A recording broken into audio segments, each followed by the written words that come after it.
त्याचा सोर्स शेवटी ग्रंथच आहे. तुम्हाला जे व्हायचं असेल मुलांनो मुलींनो, तुम्हाला जे व्हायचं असेल स्वप्न बघा, स्वप्नाचा पाठलाग करा, तुम्ही तुमच्या स्वप्नापर्यंत जाऊ शकाल. सयाजीरावचं स्वप्न होतं माझ्या मुलामुलींना शिकवायचं. त्यासाठी निवास व्यवस्था मोफत केली, कपडे लत्ते मोफत दिले, जेवण खावण सोय केली आणि यातून पुस्तकं मोफत दिले. यातून शिक्षणाचं प्रमाण वाढलं. पण 4थीपर्यंत मुलं मुली शिकायला लागल्यानंतर 5वीनंतर मुलं घरी बसायला लागले. तर या मुलांचं साक्षरता टिकली पाहिजे या भावनेतून मग त्यांनी ठरवलं की गावोगाव वाचनालय करणे हाच मार्ग आहे. 4थी पास मुलीची जर साक्षरता टिकवायची असेल तर त्यांना ग्रंथ वाचण्यासाठी मग ग्रंथ. बरं त्या काळामध्ये वाड्यावर तांड्यावर कसे ठेवणार, तर बैलगाडीमधून पत्राच्या पेटीमधून पुस्तकं पाठवून त्या एका गावात दुसऱ्या गावाला. आणि जेव्हा ग्रंथालय सुरू झाले हिंदुस्थानमधले फिरत्या ग्रंथालयाचं जगातलं हे पहिलं भारतातलं पहिलं आहे, जगातलं दुसरं उदाहरण आहे. ज्यावेळेस ग्रंथालय सुरू झालं तर त्यावेळेस त्याला ग्रंथालयाला लेखक पाहिजे ना, तज्ज्ञ पाहिजे. पुण्यामधून मुंबईमधून देशभरातून तज्ज्ञ माणसं आणली. बहुतांश लेखन इंग्रजीत होतं, फ्रेंचमध्ये होतं, जर्मनीत होतं. त्याचं भाषांतर जर केलं तरच शिक्षणाला सोर्स आहे. आणि भाषांतर शाखा भारतामध्ये पहिल्यांदा या राज्याने काढली. हे करत असताना भाषांतरकाराला लेखकाला मानधन दिलं पाहिजे. त्यामध्ये ही सुरुवात केली. आणि सुरुवातीला जेव्हा माझ्या लक्षात आलं की सयाजीरावांनी या क्षेत्रात काम केलं, जेव्हा मला एक कादंबरी लिहायची होती, पण कादंबरी लिहिता असताना ती सामग्री गोळा समोर झाली, तर मग लक्षात आलं की 10,000 पानाची कादंबरी लिहिण्यापेक्षा सयाजीरावची सगळ्या क्षेत्रातली ओळख. कारण सयाजीरावांनी काम केलेलं असं क्षेत्र हिंदुस्थानामध्ये शिल्लक नाही. एवढंच नाही तर सयाजीरावांनी स्वातंत्र्यपूर्व काळामध्ये गावागाव ग्रामपंचायती काढल्या, ग्रामपंचायतीला प्रशासनाचे अधिकार दिले आणि एक कायदा असा केला तो आजही लागू नये. साक्षर उमेदवार असल्याशिवाय ग्रामपंचायतीच्या निवडणुकीला साधा सदस्य म्हणून उभा राहू शकत नाही. ग्रामपंचायतीचा सदस्य साक्षर असला पाहिजे. नगरपालिकेचं जर मेंबर व्हायचं तर त्याला अट केली, म्हणजे प्रशासनामध्ये साक्षरतेचं महत्त्व आणि त्याला कायद्याला जोडून देणं. एवढंच नाही तर ज्यावेळेस शाळेमध्ये मुलामुलींसाठी शिक्षणासाठी ज्यावेळेस मुलांना शाळेमध्ये क्रीडा शिक्षण कंपल्सरी केलं, क्रीडा शिक्षण. आणि त्यावेळेस मग क्रीडा शिक्षणासाठी 8,000 पानाचा व्यायाम कोश मराठीमध्ये तयार करून त्या लेखकाकडून लिहून घेतला.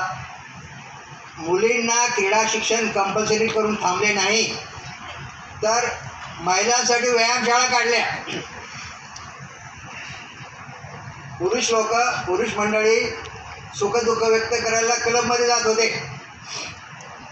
सयाजीरावने विचार केला की महिलांनी कुठे जायचं, ते हिंदुस्थानमध्ये पहिला महिलांचा क्लब स्थापन केला.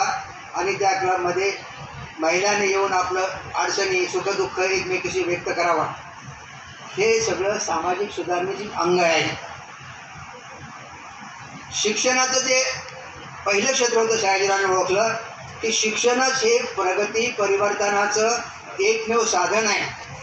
आणि यासाठी जेव्हा त्यांची प्रगती मध्ये पहिल्या पत्नीच्या मृत्यूनंतर त्यांना खूप दुःख झालं आणि प्रकृती स्वास्थ्यासाठी जेव्हा ते युरोपला गेले तर युरोपला स्वतःची प्रकृती दुरुस्तीशिवाय 150 वर्ष जगावर राज्य करणाऱ्या ब्रिटिशाचं साम्राज्याचं वैशिष्ट्य काय हे या राजाने ओळखलं. तर त्यांनी त्यावेळेस त्यांच्या लक्षात आलं की शिक्षण,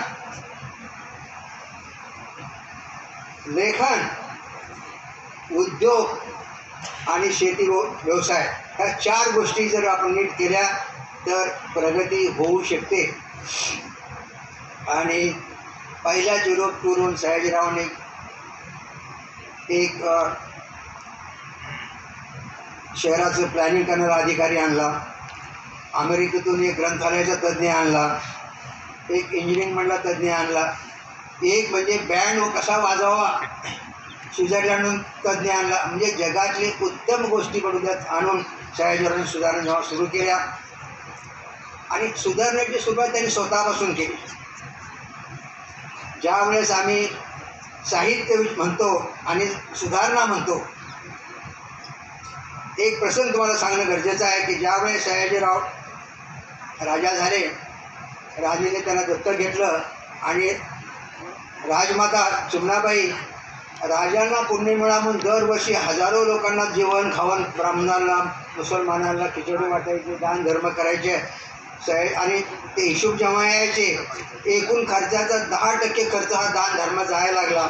आणि त्यावेळेस सयाजीरावांनी विचार केला की आपल्या एकूण उत्पन्नाचं जर दान धर्मासाठी जात असेल तर देश प्रगती कसा करणार. म्हणून त्याने टिळकांचे गुरु शिवगो रानडे, टिळकांचे गुरु त्यांच्याकडे नोकरीला होते, त्यांना सांगितलं की आपल्या राजवाड्यामध्ये वर्षभर कोणकोणते विधी होतात, कोणकोणते खर्च होतात आणि किती खर्च येतो. आणि त्याच्यावर 750 पानाचा राज आईने महल नावाचा ग्रंथ लिहिला. आणि हा ग्रंथ जेव्हा सयाजीरावांनी वाचला त्यावेळेस त्याने ठरवलं आणि राजमातेशी चर्चा करून कायदा केला दान धर्माचा.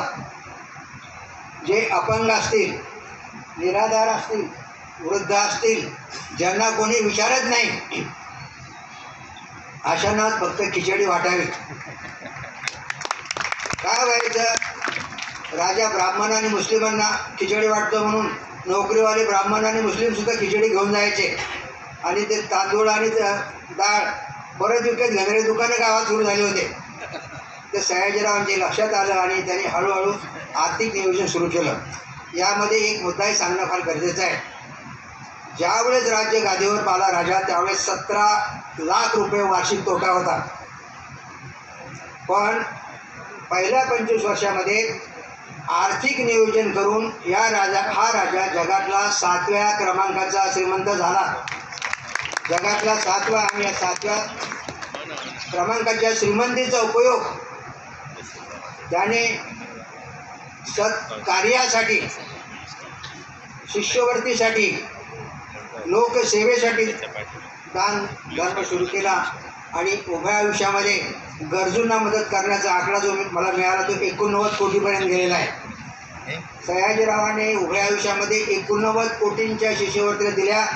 त्यात बाबासाहेब आंबेडकर आहेत आणि महाराष्ट्रातले आज जे मुख्य शिक्षण महावटवृक्ष आहेत त्याचे संस्थापक सगळ्यांना सयाजीरावांनी शिष्यवृत्ती दिल्या होत्या.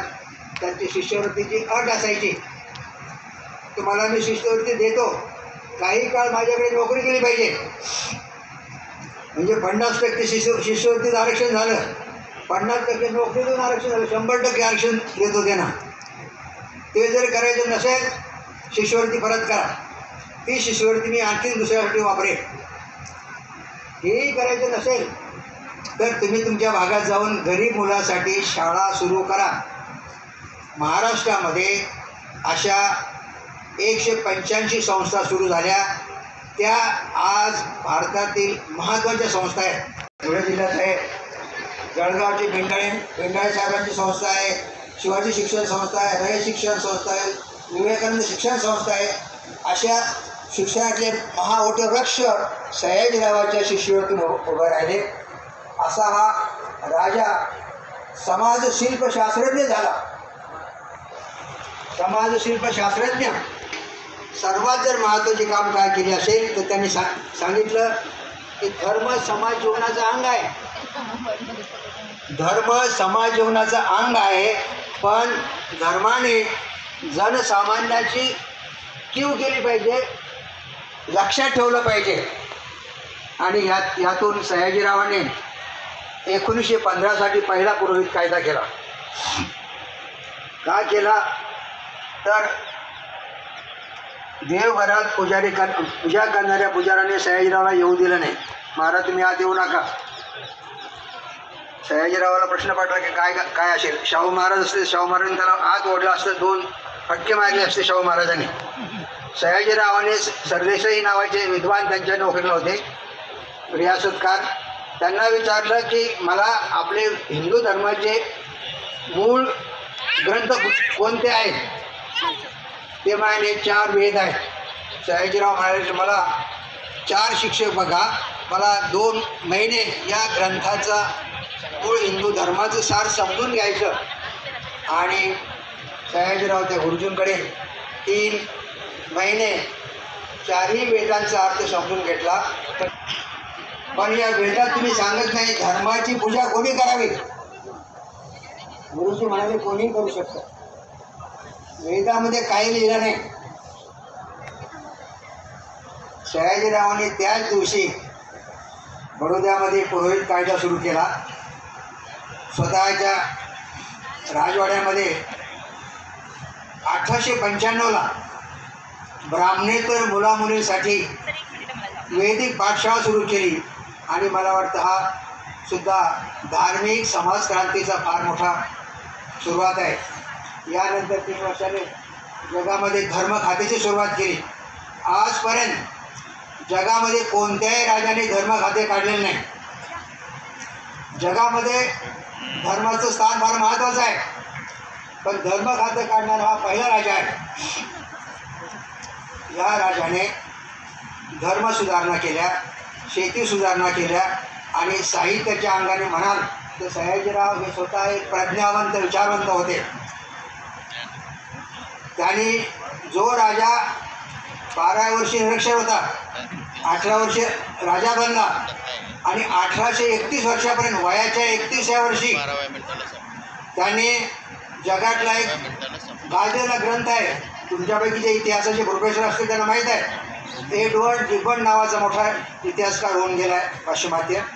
त्याने 1776 साली decline and fall of Roman Empire नावाचा 8000 पानाचा ग्रंथ लिहिलेला आहे. या ग्रंथावर सयाजीरावाने 31व्या वर्षी 500 पानाचा टीका ग्रंथ लिहिला आणि तो लंडनहून प्रकाशित झाला. आमच्या अभ्यासकाला माहितीच नाही कुणाला.